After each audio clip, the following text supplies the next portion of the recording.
오늘 우리에게 주시는 하나님의 말씀은 누가복음 1장 45절부터 56절까지 말씀입니다. 누가복음 1장 45절부터 56절까지 말씀. 오늘 성경 봉독은 우리 정민욱 집사님, 김욱 집사님의 자녀 초등부 정하은 어린이가 성경 봉독하도록 하겠습니다.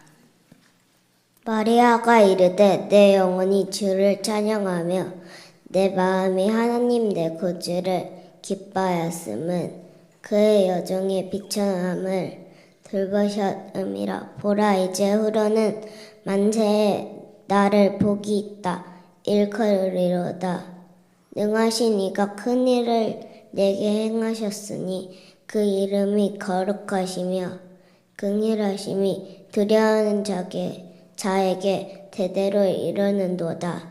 그의 팔로 힘을 보이사 마음의 생각이 교만한 자들을 흩으셨고 권세 있는 자를 그 위에서 내리치셨으며 비천한 자를 높이셨고 줄이는 자를 좋은 것으로 배불리셨으며 부자는 빈손으로 보내셨도다.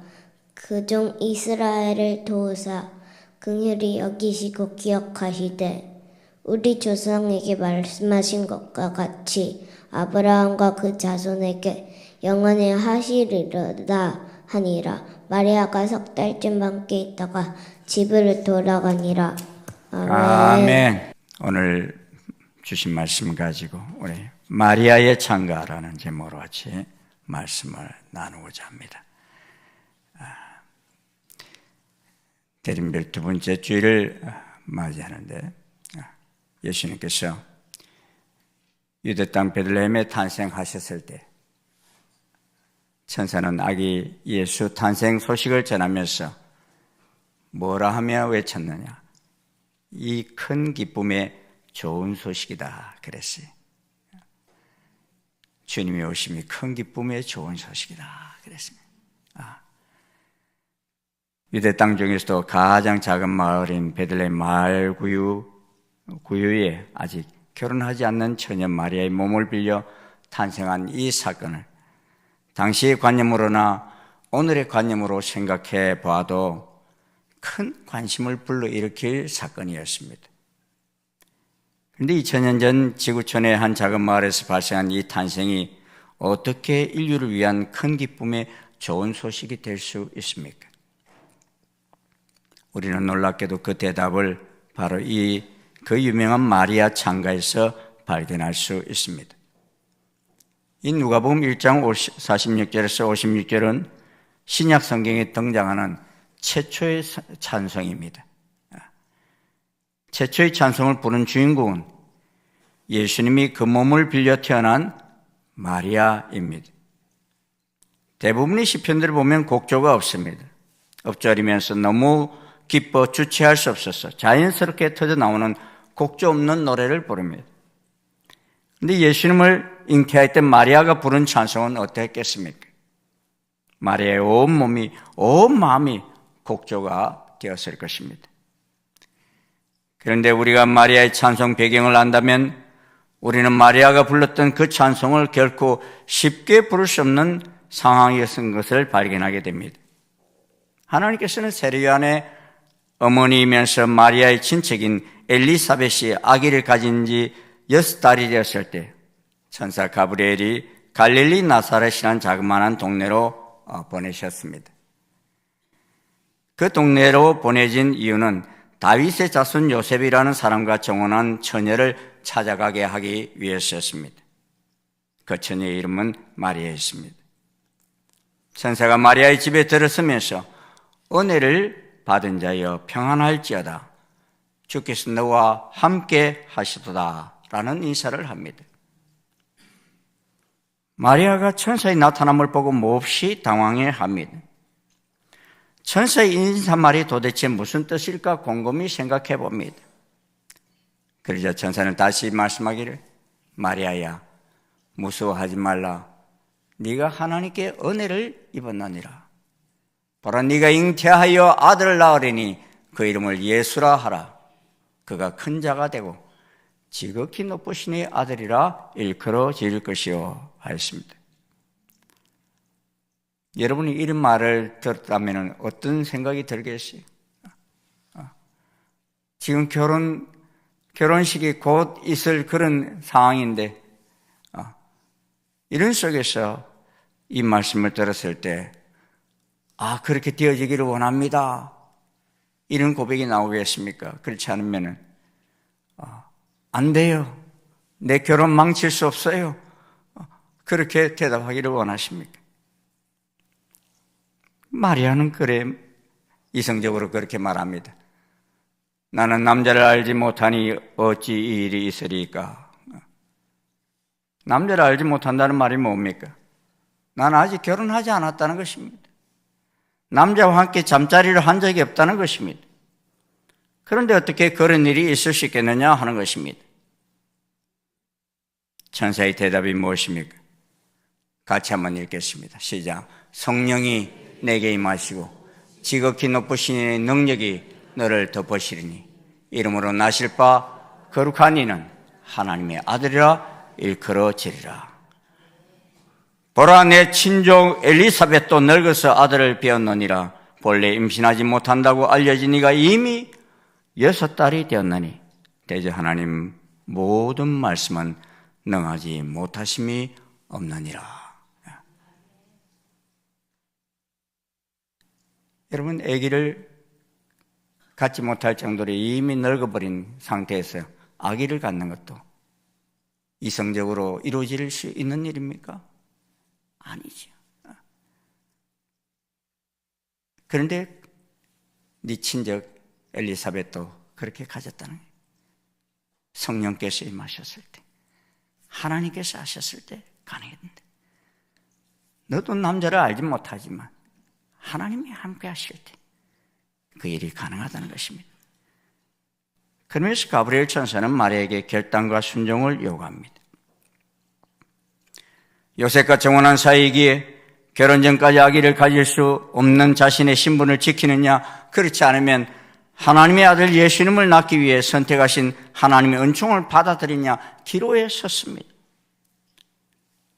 마리아의 찬송은 이 선택의 기로에서 터져나온 고백입니다. 그냥 입술로 부른 노래가 아닙니다. 마리아가 천사 가브리엘에게 말합니다. 주여, 여종이오니, 주의 여종이오니 말씀대로 내게 이루어지이다. 우리 한번 따라해 볼까요? 말씀대로 내게 이루어지이다. 그렇게 대답했어요. 그러자 천사는 떠나가고 그 역시 마리아의 몸에 성령님으로 예수님이 잉태되셨습니다. 기독교는 이 마리아에게 예수님이 잉태된 사건을 가리켜 동정녀 잉태라 그랬습니다. 왜 이 마리아의 몸을 빌려서 오실 수밖에 없었느냐 하는, 그렇게 오시지 않으면 메시아가 아니기 때문이에요. 이미 구약의 창세기 3장 15절 말씀과 이사야 7장 14절 말씀에 그렇게 오시겠다고 예언이 되어 있습니다. 예를 창세기 3장 15절에 뭐라고 말씀하고 있습니까? 같이 한번 읽어봅시다. 시작. 내가 너로 여자와 원수가 되게 하고 내 후손도 여자의 후손과 원수가 되게 하리니 여자의 후손은 내 머리를 상하게 할 것이요 너는 그의 발꿈치를 상하게 할 것이니라 하시고, 이 말씀을 지금 누구에게 하고 있습니까? 뱀에게 하고 있죠. 사단에게 하고 있는 것입니다. 근데 사단과 원수가 될 분이 오시는데 누구로 오신다고 그랬어요? 여자의 후손으로 오신다 그랬습니다. 여러분, 귀신 축사를 이렇게 해보면 그 사단이 힘들어하는 이름이 있는데 그 이름이 누군지 아세요? 구영철 목사 뭐 그런 소리 해봐야 아무런 반응이 없어요. 그런데 나사렛 예수 그리스도 이름으로 명하노니 그러면요 그냥 바르르 떨어요. 주님 말씀하셨기 때문에, 이미 예언되어져 있는 그분이 오셨기 때문인 것입니다. 이사야 선지자는 다윗의 가문을 향하여 이사야 7장 14절에 이렇게 말씀합니다. 같이 한번 읽겠습니다. 시작. 그러므로 주께서 친히 징조를 너희에게 주실 것이라. 보라, 처녀가 잉태하여 아들을 낳을 것이요 그의 이름을 임마누엘이라 하리라. 처녀가 잉태하여 아들을 낳을 것이다. 그의 이름은 임마누엘이라. 메시아로 우리로 가운데 오신다. 처녀가 잉태하여 아들을 낳는다는 것은 이성적 한계를 넘는 사건입니다. 사람들이 생각할 때는 이해할 수 없는 사건입니다. 그리고 동정녀 마리아의 성령님에 의한 잉태는 예수님의 무죄성을 말해주는 신학적인 근거이기도 합니다. 그래서 우리가 사도신경 고백할 때 마리아에게 태어나신 예수님을 고백하고 있는 것입니다. 그러나 무죄성이라는 신학적인 근거 이전에 동정녀 마리아 예수님 잉태 사건은 마리아의 결단과 희생을 말해줍니다. 여러분, 이 유대 종교법에 의하면 처녀의 잉태는요, 부정한 여인이 됩니다. 온갖 비난의 대상이 될 뿐 아니라 돌에 맞아 죽을 수 있어요. 정혼한 요셉으로부터는 파혼의 사유가 됩니다. 어쩌면 일생 짊어지고 가야 할 거룩한 부담이 될 수 있는 일입니다. 그런 위기들이 있었지만 마리아는 하나님 말씀 앞에 직면했습니다. 그리고 결단하고 순종합니다. 주의 여종이 오니 말씀대로 내게 이루어지이다. 하나님 말씀 앞에서 결단과 순종이 신약 성경에서의 이 귀한 찬송의 마리아의 찬송의 뿌리가 된 것입니다. 그리고 말씀 앞에 직면하여 결단하고 순종할 때 터져 나온 삶의 고백이 된 것입니다. 이 마리아의 찬송을 찬송하는 마음을 가지고 우리 한번 다시 읽어보도록 하겠습니다. 46절부터 55절까지입니다. 시작. 내 영혼이 주를 찬양하며 내 마음이 하나님 내 구주를 기뻐하였으면 그의 여종의 비천함을 돌보셨습니다. 보라, 이제 후로는 만세의 날을 복이 있다 일컬이로다. 능하신 이가 큰 일을 내게 행하셨으니 그 이름이 거룩하시며 긍휼하심이 두려워하는 자에게 대대에 이르는도다. 그 팔로 힘을 보이사 마음의 생각이 교만한 자들을 흩으셨고 권세 있는 자들을 그 위에 내리치셨으며 비천한 자를 높이셨고 줄인 자를 좋은 것으로 배불리셨으며 부자는 빈손으로 보내셨도다. 그종 이스라엘을 도우사 긍휼히 여기시고 기억하시되 우리 조상에게 말씀하신 것 같이 아브라함과 그 자손에게 영원히 하세리로다 하니라. 우리 조상에게 말씀하신 것 같이, 말씀하신 그대로 그렇게 오신 것을 받아들이는 것입니다. 여러분, 그때는 사실 우리가 이렇게 다 각자 성경을 가지고 있는 것도 아니에요. 회당에 가서 들려주는 성경들 이런 것을 읽고 할 정도로 성경이 귀했어요. 그런데 말씀을 잘 들었던 마리아인 것을 아는 것입니다. 그렇게 이미 예언되어진 이 말씀, 그 말씀이 내게 임하는구나 하는 것을 인정하고 받아들이고 말씀대로 이루어지이다 하고서 고백한 것입니다. 할렐루야. 마리아는 그렇게 노래합니다. 근데 나의 노래, 나의 찬송은 무엇입니까? 하나님의 사람들이 불렀던 노래를 보면 꾀꼬리 같은 아름다운 목소리의 노래가 아닙니다. 하나님 말씀 앞에 직면하였던 삶에서 터져 나온 노래입니다. 천연 마리아 예수님 탄생 소식과 함께 마국간 구유에 누이신 아기 예수님을 찬송하였던 수많은 천사들의 노래는 아무나 부를 수 있고 아무나 들을 수 있는 그런 찬송이 아니었습니다. 하나님 말씀에 직면하는 자만이 부를 수 있는 찬송이었고 귀 있는 자만이 들을 수 있는 찬송이었습니다. 지극히 높은 곳에는 하나님께 영광, 땅에서는 하나님이 기뻐하시는 사람들 중 평화라는 이 놀라운 찬송, 역사적이었고 우주적인 찬송이었습니다. 하지만 온 인류에게 미치는 큰 기쁨의 좋은 소식이었지만 베들레헴 들녘에서 밤에 자기 양떼를 지키던 목자들만 들을 수 있었던 신령한 노래였습니다. 헤롯 왕과 유대 종교 지도자들 무백성에게는 감추어져 있던 찬송입니다. 천사들이 헤롯 왕궁에 나타나지 않았어요. 들판의 목자들에게 나타났어요.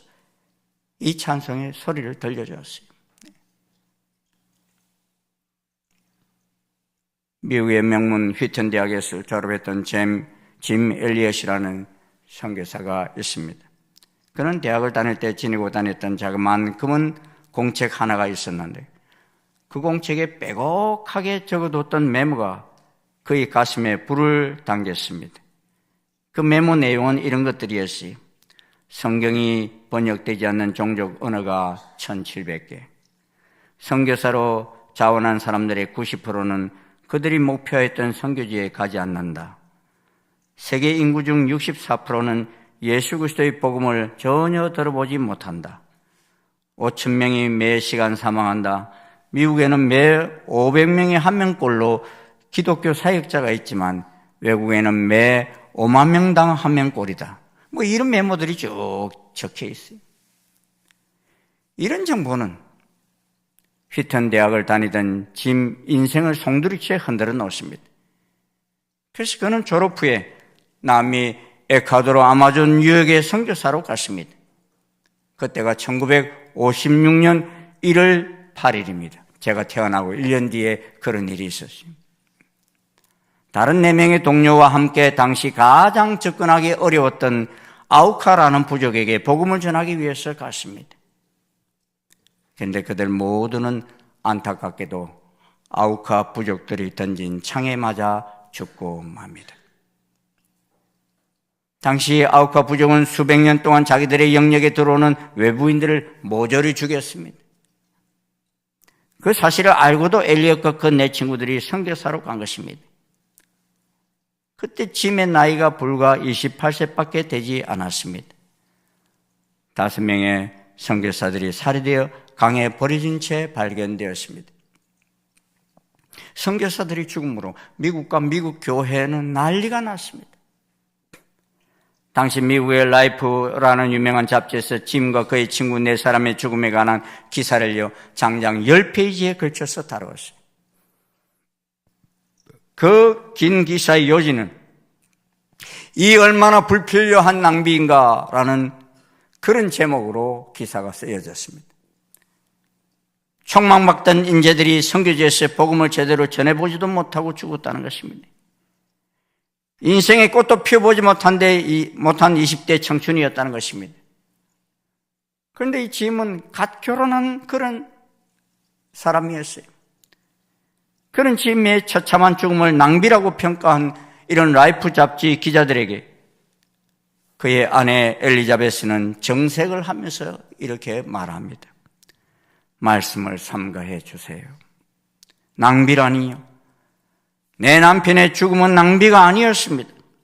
그는 온 생애를 이것을 위해 준비했던 사람입니다. 바로 이 시간을 위해 살아왔던 사람입니다. 그는 하나님이 주신 자기의 책임을 마치고 생애 목표를 달성하고 죽은 행복한 사람입니다. 그러면서 남편 엘리엇이 대학에 다닐 때 써놓았던 일기를 소개해 주었던 것입니다. 하나님께 기도합니다. 이 쓸모없는 나뭇개비에 불을 붙여주소서. 그리고 주를 위해 타게 하소서. 내 삶을 소멸하소서. 나의 하나님이여, 이것은 주의 것이니이다. 나는 오래 살기를 원치 않습니다. 오직 풍성한 삶을 살게 하소서. 당신과 같이 주 예수님이시여. 짐 엘리엇은 삶의 길이에 의미를 두지 않았습니다. 그는 영원한 것을 얻기에 영원하지 않는 것을 버리는 그런 바보가 아니라는 분명한 방향을 가졌던 사람이었던 것입니다. 그의 찬송이 이 일기에 다 기록이 되어 있었던 것입니다. 1866년 평양 대동강 강가에서 선교한 영국인 목사 토마스 선교사님을 우리는 잘 알고 계시죠. 저희 교회 협동 목사님이셨던 그 고무선 목사님이 이 토마스 선교사님을 주제로 해서 성격 박사 학위를 영국에서 받으셨어요. 그는 대동강가에서 제대로 선교도 못 해보고 순교하셨어요. 그래서 그가 마지막 가지고 있던 그 성경책을 강변에다가 던지고 그렇게 돌아가셨어요. 근데 죽을 때 그가 던졌던 이 성경책들이요, 그때는 종이가 너무 귀했잖아요. 그러니까 그것이 뭐 성경책이 귀해서 그걸 가져간 게 아니라 그 죽인자가 그 종이가 너무 귀해가지고 가져가가지고 자기 집에 벽지로 다 발랐어요. 그런데 거기 뭐가 있어요? 글씨가 있잖아요. 글씨가 있는데 맨날 그게 보아집니까? 안 보아집니까? 보아지는 거예요. 놀라웠게 여러분, 그 집이 뭐가 되느냐 하면요, 평양 최초의 교회가 됩니다. 널다리 교회가 탄생합니다. 그 널다리 교회가 커져서 우리가 잘 아는 1907년 평양 대봉에 진원진 장대현 교회가 되어집니다. 이는 한국 교회사에서 빼놓을 수 없는 역사적인 흔적이었습니다. 토마스 선교사가 어찌 보면 참 어이없이 죽은 것 같지만도 그의 뿌려진 씨앗은 결코 헛되지 않은 것을 보여주시는 것입니다. 그리고 토마스 선교사가 흘린 피가 한국 교회 역사에 사라지지 않고 메아를 치는 찬송이 되었던 것입니다. 우리에게도 말씀 앞에 직면하는 마리아의 결단과 순종을 인한 찬송이 있습니까? 이런 찬송이 있다면 그는 행복한 사람입니다. 하나님 나라가 내 안에 있기 때문인 것입니다. 사람들은 무슨 일을 할 때 이성적으로 받아들여지는 것만 추구하려 합니다. 또 권력을 통한 추구를 하고 물질적인 추구를 하려 합니다. 하지만 오늘 이 찬송, 마리아의 찬송 보면은 이런 추구가 철저하게 부인되고 있음을 보게 됩니다. 오늘 마리아가 말하기를 하나님은 이렇게 마음의 생각이 교만한 사람들을 오히려 헛드신다 말했습니다. 마리아의 선택에 나타난 하나님 신비를 생각해 보십시오. 저 헬라나 로마에서 수많은 지성인들이 있음에도 불구하고 하나님은 인류를 구원하기 위해 구세주를 보내시고자 하실 때 시골 나사렛 땅에 살고 있는 한 처녀 마리아를 선택한 하나님의 신비를 우리는 봅니다. 그리고 마리아 역시 이성적이었기에 선택한 것이 아니라 하나님 말씀이었기에 결단하고 순종한 길이 인간을 구원하는 복된 길이었음을 보여줍니다.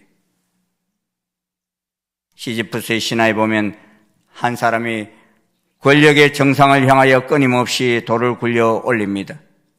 돌은 정상에 닿지 못하고 계속 굴러 내려옵니다. 그러나 이 도달할 수 없는 정상을 향해 계속해서 돌을 굴려 올리고 있는 이 시지프스의 이 처량한 모습은 바로 권력을 포기하지 못하는 인간의 모습을 보여줍니다.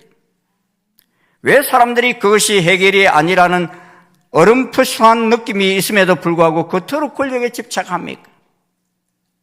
권력이 행복을 줄 수 있다고 생각하기 때문입니다. 또 이 권력으로 못할 일이 없다라고 생각하기 때문입니다. 그러나 마리아는 이러한 권력을 힘입어서 문제를 해결하지 않았습니다. 그러기에 마리아는 자신을 가리켜서 하나님 앞에서 비천한 자라고 노래하고 있습니다. 그러면서 그는 자기를 선택하신 하나님의 신비를 이렇게 노래합니다. 52절 본문의 말씀 한번 같이 읽어보시겠습니다. 시작. 권세 있는 자를 그 위에서 내리치셨으며 비천한 자를 높이셨고. 이 비천한 자라고 했을 때 마리아는 누구를 생각했겠어요? 자기를 생각한 거예요. 왜냐하면 이미 48절을 보면 마리아가 자신을 가리켜서 그의 여종의 비천함을 돌보셨다라고 찬송하고 있기 때문입니다. 하나님께서 어째서 마리아를 선택하셨습니까? 만약 권력이 인간의 문제를 해결할 수 있는 길이라면 예수님은 마리아를 통해서가 아니라 가이사의 황실이나 헤로드 왕가를 통해서 오셨을 것입니다. 그러나 하나님은 그런 왕가에 주목하지 않으셨습니다.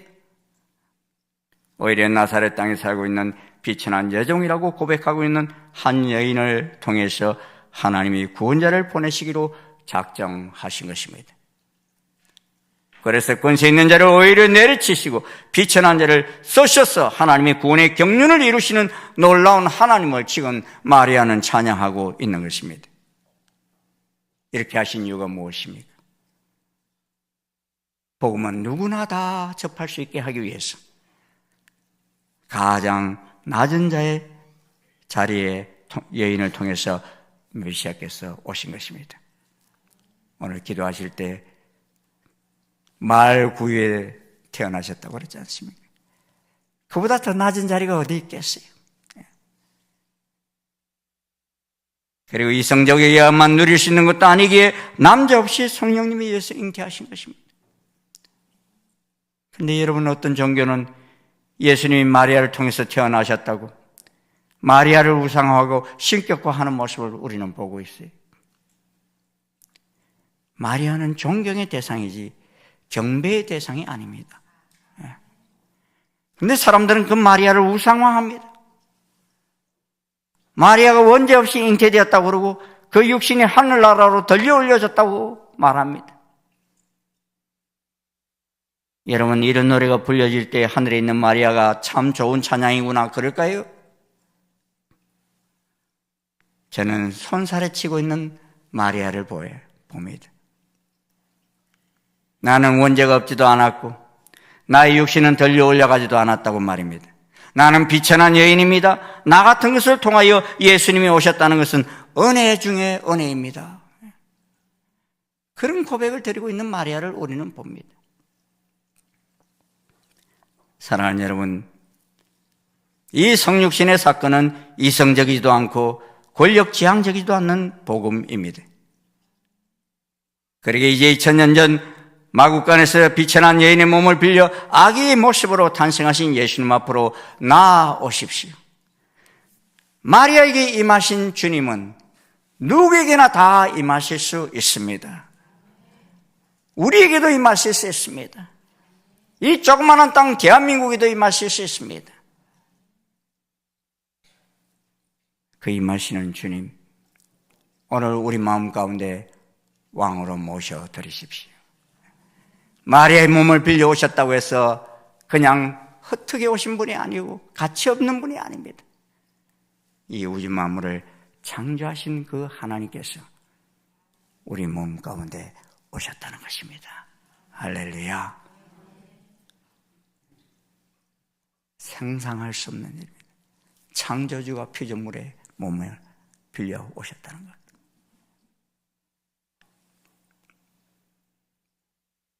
이는 우리를 사랑하셨기 때문에, 제 가운데 그냥 버려둘 수 없었기 때문에 가장 낮은 자의 자리에 오셔서 우리를 다시 회복시켜 주시기 위해 그리 하신 것입니다.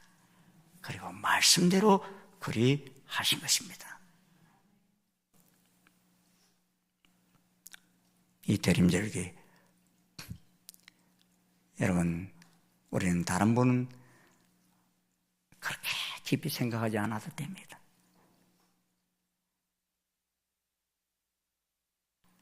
제가 다른 교회 임직식에 가서 제가 그랬어요. 임직실에 많은 꽃들이 있고 수리도 돼 있어가지고요. 임직받는 분들이 다 나 때문이구나, 뭐 이렇게, 오늘 내가 임직받는다고 이렇게 아름답게 만들어졌구나, 이렇게 생각할 것 같아서 제가 그분들에게 그랬어요. 이 추리를 볼 때마다 추리가 되어진 주인공이 누구예요? 예수 그리스도이심을 잊지 말라 그랬어요. 그분의 몸을 세우기 위해서 임직받으심을 잊지 마십시오 그랬습니다. 성탄에 많은 추리들, 이 세상에 좀 나가보십시오. 제가 서울에 오래간만에 한번 나가봤더니 이미 백화점마다 야단이, 근데 그 속에 예수님이 보이지를 않아요. 근데 여러분은 그 속에서 예수님을 보실 수 있기를 바랍니다.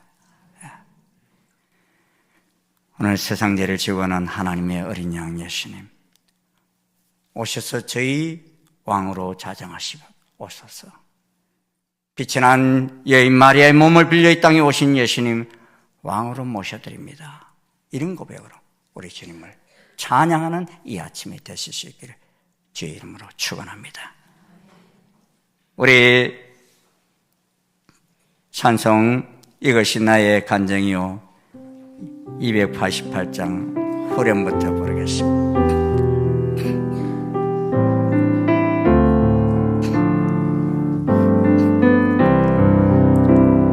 이것이 나의 간증이요 이것이 나의 찬송일세 나 사는 동안 끊임없이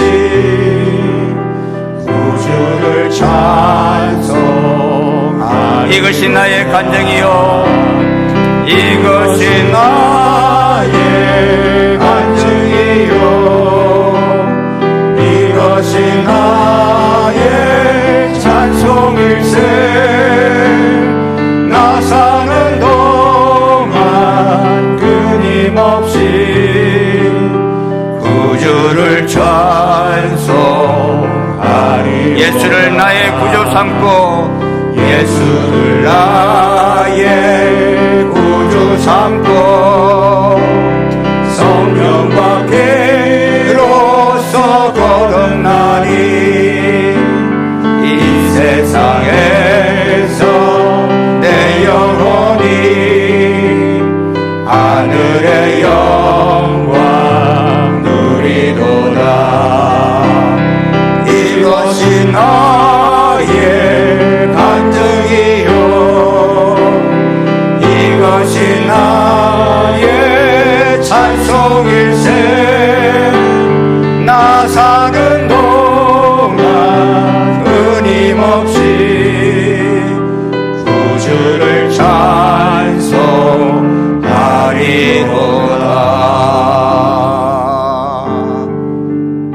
기도하시겠습니다. 하나님 감사합니다. 우리들이 피조물인데 주님은 이 피조물을 위해서 죽기까지 복종하시며 빛이 난 여인의 몸을 빌려서까지 말씀하신 대로 이 땅에 오셔서 우리를 구원해 주신 그 크신 사랑을 주님 찬양합니다. 아버지 하나님, 저희들 평생을 사는 날 동안 우리 가운데도 이 찬양이 있기를 소원합니다. 말씀대로 내게 이루어지다라고 고백했던 마리아의 고백이 우리의 고백이 되어지기를 소원합니다. 참으로 우리 가운데 창조주 하나님이 오셨다는 이 영광스러운 사실을 감격하며 감사하며 열방석에 아직도 이 예수님을 모르는 무사람들에게 주님의 뜻을, 주님의 사랑을 전할 수 있는 저희들 되게 도와주시옵소서. 이 대림절기 저희들 주님을 깊이 묵상하기를 원합니다. 우리 가운데 임하신 그 놀라운 은총을 묵상하며 사랑하며 감격하며 찬송하기를 원합니다. 주님, 종들이 받는 땅마다 그곳에 주님의 찬양이 흘러넘치게 도와주시고 낮은 자리에 오신 이 주님의 놀라운 사랑이 전파되어지게 역사해 주시옵소서. 예수님의 이름으로 축복하며 기도하옵나이다. 아멘.